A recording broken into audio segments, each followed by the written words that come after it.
She yelled, "You'll never be good enough for me," in front of her friends. I smiled and said, "You're probably right." Then I walked out, got in my car, and drove away. Later that night, her friends messaged me what they told her after I left. "My name is Marcus, I'm 30, and I work in finance as a senior analyst at a mid-sized investment firm in Chicago. I make decent money, around $140,000 a year. Not rich, but comfortable. I drive a paid-off 2015 Honda Accord, live in a nice one-bedroom apartment in Lincoln Park, and I've got about $85,000 saved up between my 401k and emergency fund. I'm telling you this because money is what this whole thing ended up being about, even though I didn't realize it at the time. I'd been dating Sarah for 3 years. We met at a mutual friend's birthday party back in May 2021. She was a marketing coordinator at a mid-tier beauty brand, made around $55,000, and honestly, money never seemed like an issue between us. We split dates pretty evenly in the beginning. Maybe I paid 60% of the time, but it felt natural and fair. She was funny, ambitious, loved trying new restaurants, and we just clicked. I thought we were building something real. The first year was incredible. We'd spend weekends exploring different neighborhoods, trying hole-in-the-wall restaurants, going to free concerts in Millennium Park. She never complained about my car or my apartment. She seemed happy. We talked about future plans, maybe moving in together, adopting a dog, taking a trip to Europe when we'd saved enough. It all felt genuine. But about 6 months ago, things started changing. Sarah began making comments, little ones at first. We'd be watching some travel show on Netflix and she'd say, "Wouldn't it be nice to go to the Maldives like them?" I'd laugh and say, "Maybe in a few years when I make VP." She'd go quiet, her smile fading. Or we'd be scrolling through Instagram together and she'd stop at posts of engagement rings, designer bags, luxury vacations. She'd linger on those posts longer than she used to. Then there were her friends, Nicole, Jess, and Amanda. We'd go out with them maybe twice a month, and every single time, the conversation turned to money. Nicole's boyfriend just bought her a Tiffany bracelet. Jess's boyfriend surprised her with a weekend in Cabo. Amanda's boyfriend leased her a BMW for her birthday. And every time, Sarah would come home quieter than usual. 3 months ago, she started pulling away, less texting during the day. When I'd send her funny memes or ask about her lunch, I'd get one-word responses hours later. More, "I'm tired," when I wanted to come over after work. Our Friday date nights became every other Friday, then once a month. When I finally confronted her on a Tuesday night in mid-July, sitting in my living room with Thai takeout getting cold between us, she said, "I just feel like we're not progressing, you know? Like, where is this relationship actually going?" I told her I loved her, that I was actively saving for a down payment on a house, that I wanted a real future with her, that I was planning to propose within the year. I even showed her my savings spreadsheet, my timeline, my plan. She nodded slowly, but her eyes looked distant, like she was already somewhere else in her mind, like my plan wasn't good enough or fast enough. 2 weeks ago, everything exploded. It was Saturday night, August 24th. Sarah invited me to Amanda's 28th birthday dinner at this upscale Italian place downtown called Girasole, the kind with cloth napkins, a wine list thicker than a phone book, and a sommelier. I wore a navy button-down and dark slacks, nothing fancy but clean and presentable. When I arrived at 7:30 p.m., Sarah barely acknowledged me. She was already 2 glasses of Prosecco deep, laughing loudly with her friends at the bar, and I felt like a ghost she could see right through. The restaurant was packed, candles flickering on every table, soft jazz playing in the background. Our group had a long table near the window overlooking the Chicago River. I sat at the end, next to Sarah, who immediately turned her attention to Jess on her other side. They were talking about some influencer drama I didn't care about. I ordered a beer and tried to make conversation with Brad, Amanda's boyfriend, about the Bears' terrible season. He was polite enough, but his attention kept drifting back to his phone. Halfway through dinner, after the appetizers arrived, bruschetta and calamari that cost $24 each, Brad started talking about the Tesla Model S he'd just bought. Brand new, fully loaded, $95,000. Everyone oohed and awed like he'd announced he'd won the lottery. He pulled out his phone, showing off pictures of the white exterior, the massive touchscreen dashboard, the autopilot features, the insane acceleration times. "Man, that's incredible," said Nicole's boyfriend Jason. "I'm looking at the Model X myself. The Falcon Wing doors are sick." Then Jess's boyfriend Derek mentioned he'd just closed on a 2-bedroom condo in River North. "Got it for $480,000, but with the neighborhood development, it'll be worth $600,000 in 3 years easy. Already got it appraised higher than what I paid." Nicole's boyfriend worked in tech at some startup and started going on about his company's stock options. "If we IPO next year like everyone's saying, I'm looking at a potential $200,000 bonus minimum. Could be more if the valuation hits what we're projecting." I stayed quiet. I'm not a flashy guy. I don't need to wave my paycheck around to feel good about myself. I was cutting into my chicken parmesan, which was admittedly delicious, minding my own business, when Sarah said it. "Yeah, well, Marcus is still driving his college car." The table went quiet for a second, then everyone laughed. Not mean laughter exactly, just awkward chuckles, the kind that fill uncomfortable silence. But it stung like hell. I looked directly at her, fork still in my hand. "It's paid off. No debt, no monthly payments." She rolled her eyes dramatically, taking another sip of wine. "That's not the flex you think it is, babe." I felt my chest tighten, heat creeping up my neck, but I kept my expression neutral. I set my fork down carefully. "Excuse me, I need to use the restroom." I walked past the bar, past couples enjoying their romantic meals, and into the bathroom. I splashed cold water on my face, stared at myself in the mirror under the harsh fluorescent lights, and told myself to let it go. She was drunk. She was showing off for her friends. It didn't mean anything. We'd talk about it tomorrow when she was sober. But when I came back to the table, weaving through the waitstaff carrying trays of pasta and wine, I overheard her. She was leaning toward Amanda, her voice low but not low enough. "I just don't see him ever being at the level I want, you know? Like, he's comfortable being mediocre. He has no real ambition to level up. He's content with good enough." I stood there for a second, frozen 3 feet behind her chair, my hand gripping the back of an empty seat. The words hit me harder than the public humiliation. Mediocre, no ambition. Those words coming from someone who claimed to love me. Then I walked back around, sat down, and didn't say another word for the rest of dinner. I smiled politely when spoken to, nodded when appropriate, and counted the minutes until we could leave. The dessert course felt like it lasted hours. When we finally got outside around 10:45 p.m., the cool night air hit my face. It was a relief after the stuffy restaurant. Sarah was tipsy, giggling about something Amanda said, leaning on Jess for support as they walked. I told her I'd drive her home since she'd clearly been drinking too much. She waved me off dismissively. "I'm staying at Amanda's tonight. We're doing a girls' night thing, watching movies or whatever." "All right," I said, keeping my voice even. "Text me when you get there safe." "Yeah, sure," she said without looking at me. I started walking toward the parking garage across the street, my hands in my pockets. I'd made it maybe 20 feet, was almost at the crosswalk when she yelled it. Her voice cut through the sounds of downtown traffic, the honking cars, the distant sirens.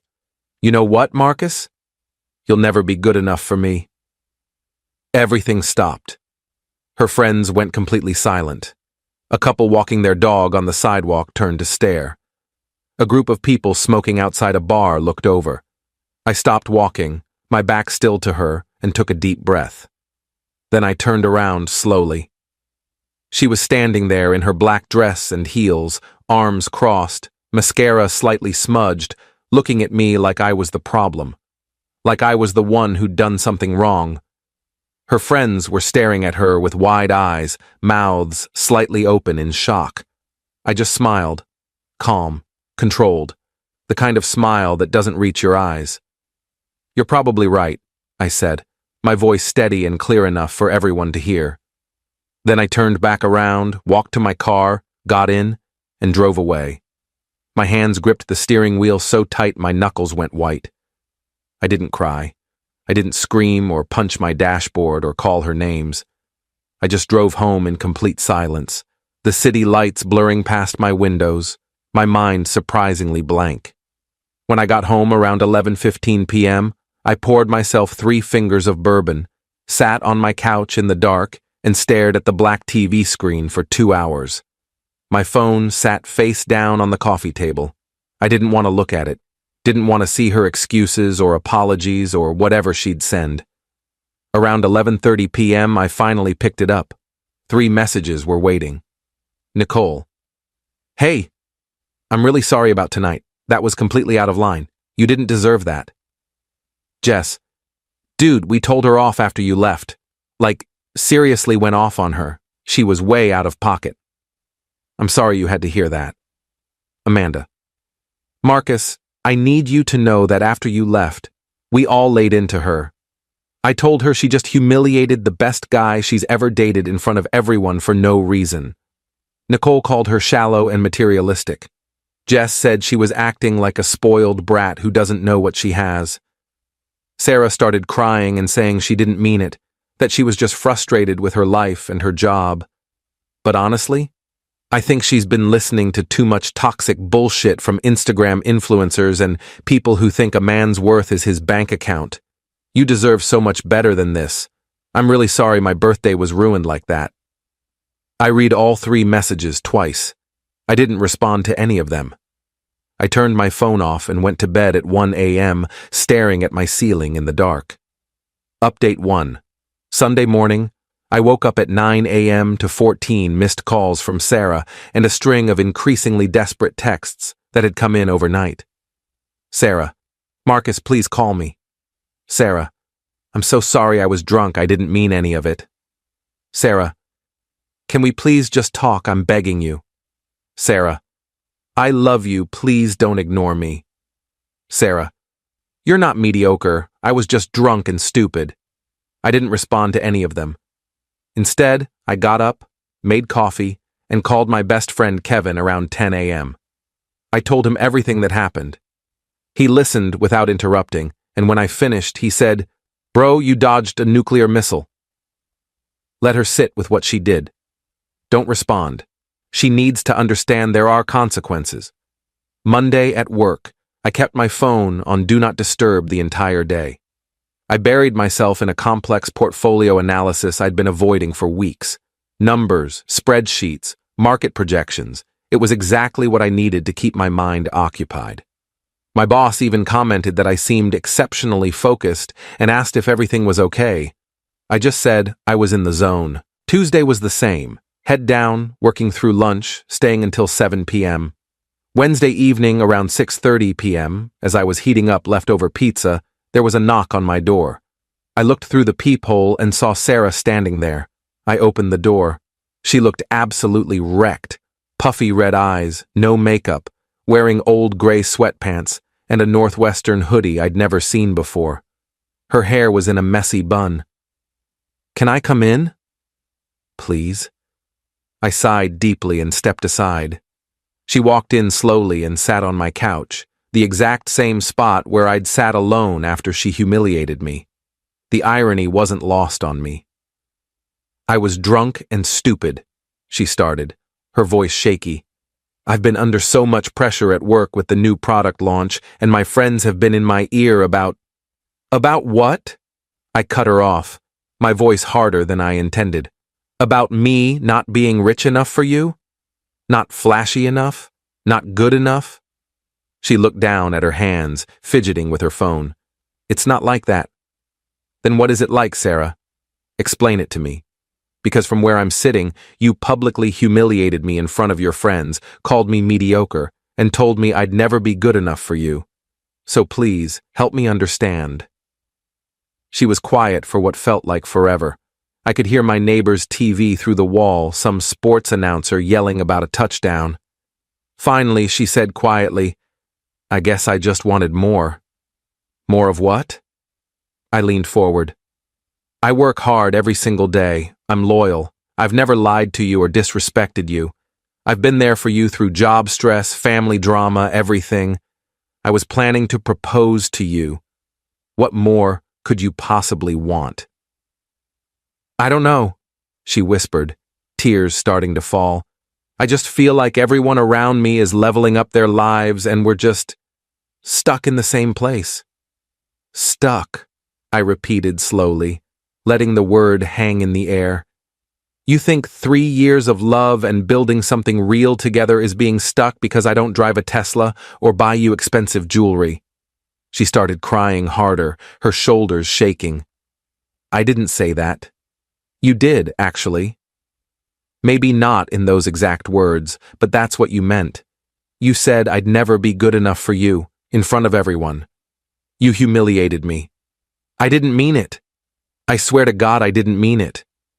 "But you thought it," I said quietly, feeling surprisingly calm. "And that's the real problem here. You can apologize for saying it out loud, but you can't take back that you actually believe it." I asked her to leave. She begged me to reconsider, said she'd do anything to fix this, that she loved me, that we could go to couples therapy, that she'd prove she didn't mean it. I told her I needed space and time to think. She nodded, wiping her eyes, and left, crying into her hands as she walked down the hallway. Update 2. A week passed in complete silence. I didn't reach out, didn't check her social media, didn't ask our mutual friends about her. I just focused on work and myself. I started going to the gym every morning before work, something I'd been meaning to do for months. It felt good to have a routine again. Then, on September 7th, I got an unexpected call from Jess around 1 p.m. while I was at lunch. She sounded panicked, speaking fast. "Marcus, I need to tell you something, and you're going to be pissed." My stomach immediately dropped. I set down my sandwich. "What happened?" "Sarah's been texting her ex. Like, a lot, apparently. And Brad saw her meeting up with him at that coffee shop on Michigan Avenue yesterday afternoon around 3 p.m. I felt completely numb. "Her ex? You mean Tyler?" "Yeah, the finance bro from Goldman Sachs who cheated on her 2 years ago. The one she said she'd never forgive. Tyler. The guy who made over $200,000 base plus bonuses, drove a Porsche Cayenne, wore Rolex watches, and treated Sarah like an accessory to show off at company events. The same guy she'd sworn up and down she hated and would never speak to again." "Are you absolutely sure about this?" "Brad took a picture from across the street when he was walking to a client meeting. I'm sending it to you right now." A minute later, my phone buzzed. There they were, clear as day. Sarah and Tyler sitting at an outdoor table at Intelligentsia Coffee, both laughing, looking comfortable like no time had passed. She was wearing the blue floral dress I'd bought her for her birthday last year. The dress, she said, made her feel beautiful. I didn't feel angry. I didn't feel betrayed or hurt. I just felt relieved, like a massive weight had been lifted off my shoulders, like the universe had just confirmed what I already knew. I'd made the right decision. I texted Sarah, "We're done. Don't contact me again."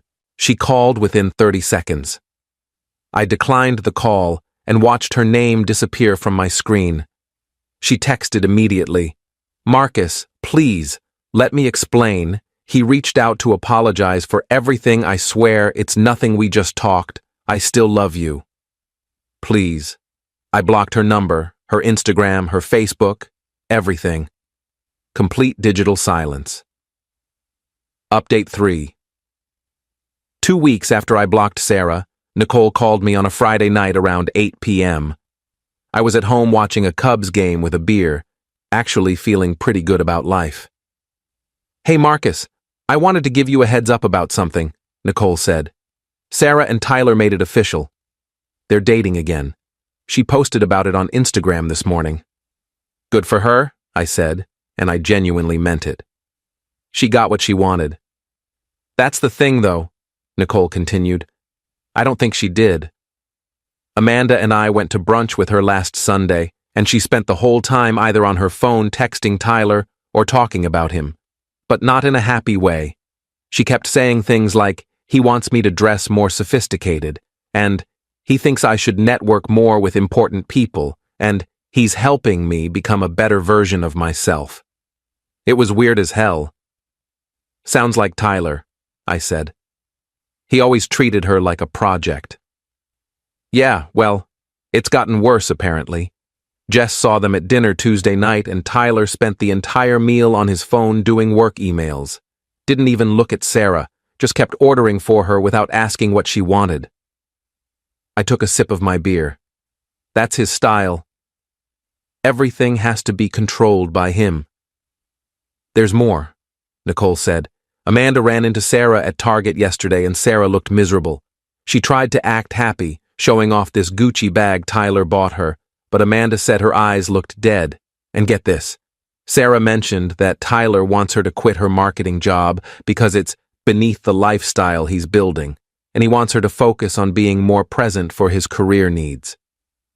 Jesus, I muttered. So he wants her to be unemployed and completely dependent on him. Exactly. And when Amanda asked if she was happy, Sarah just changed the subject really fast, started talking about some charity gala Tyler's taking her to next month and how she needs to buy a $2,000 dress for it. I shook my head. Well, that's her choice. She wanted the luxury lifestyle. Now she's got it. I know, Nicole sighed, but I feel bad. We all do. She threw away something real for this fake bullshit. Anyway, I just wanted you to know. Also, Amanda's having a small get-together in 2 weeks if you want to come. Just close friends. Sarah won't be there. I'll think about it, I said. Thanks for the heads up. After we hung up, I sat there thinking about it for a while. Part of me felt vindicated. Sarah had chosen money and status over genuine love, and now she was realizing that money can't buy happiness or real connection. But mostly, I just felt indifferent. She'd made her bed. Final update. It's been 3 months since that disastrous birthday dinner. It's now early November, and my life has completely turned around. First, the professional stuff. I got promoted in late October to Associate VP with a significant raise, $175,000 base plus performance bonuses that could add another $30,000. My boss called me into his office and told me my focus and work quality over the past few months had been exceptional. Funny how a clear mind and no relationship drama can improve your career. I've been hitting the gym 5 days a week, dropped 15 pounds, and actually feel strong and healthy for the first time in years. I reconnected with my college buddies, started playing basketball on Wednesday nights, and honestly, I feel lighter and happier than I have in years. 2 weeks ago, I went to Amanda's get-together. It was actually great. About 15 people, good food, no drama. Nicole, Jess, and Amanda have all been incredibly supportive. They've completely cut ties with Sarah over what happened. Apparently, she kept trying to justify her choices and blamed me for not being ambitious enough, and they weren't having it. At the party, Amanda pulled me aside. I need to tell you something about Sarah. It's bad. What happened? Tyler dumped her last week, completely out of nowhere. She called me crying at 2 a.m. Apparently, he met someone at his firm, some lawyer who went to Yale, and just straight up told Sarah they were done. Said the new girl was more aligned with his professional trajectory, or some bullshit like that. Wow, I said. That's cold even for Tyler. It gets worse. He kicked her out of his place the same night. She had to call an Uber at midnight with her stuff in trash bags because he wouldn't let her stay until morning. And remember that Gucci bag? He took it back. Said it was technically his property since he bought it. I felt a tiny pang of sympathy, but it faded quickly. What's she doing now? Living with her parents in the suburbs. She had to quit her apartment because she'd quit her job like Tyler wanted, and now she's got no income. She's applying to jobs, but having a 3-month employment gap is making it hard. She's basically starting over from scratch. Damn, I said quietly. She tried to reach out to all of us to apologize, but honestly, we're done. You don't treat people like that and expect everyone to just welcome you back. And between you and me? Amanda lowered her voice. She asked Nicole if you were seeing anyone. Nicole told her it was none of her business. I smiled at that. Good. Last week, Sarah tried reaching out to me from a new number. I didn't have it saved, so the message came through. Unknown. Marcus, it's Sarah. I know you blocked me. I don't blame you. I made the biggest mistake of my life. Tyler and I broke up. I was so stupid and shallow, and I threw away the best thing that ever happened to me. You were right about everything. I miss you so much. I miss us. Is there any chance we could talk, even just for coffee? I need to apologize properly. I'm so sorry. I stared at that message for about 30 seconds, thought about everything we'd been through, thought about the good times and the bad, thought about who she was when we met versus who she became. Then I deleted the message and blocked the number. I'm not interested in being someone's backup plan or safety net. I'm not interested in being the guy she settles for after the luxury lifestyle didn't work out. I deserve someone who sees my worth from the beginning, not someone who only realizes it after they've lost it. Yesterday, I matched with someone on Hinge. Her name's Elena, she's a teacher, drives a Toyota, and her profile says she values authenticity over aesthetics. We're getting coffee this Sunday. I'm not expecting anything, but I'm open to possibilities.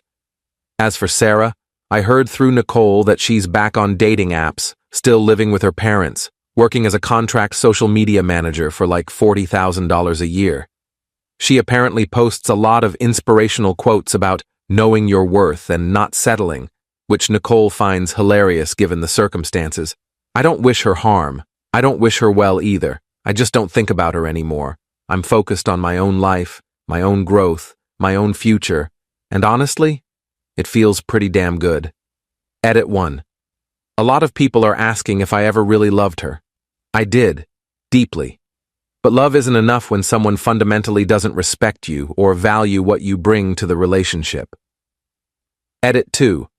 For those saying I should have fought harder, why? So she could resent me for not being wealthy enough? So I could spend years trying to prove my worth to someone who already decided I wasn't enough?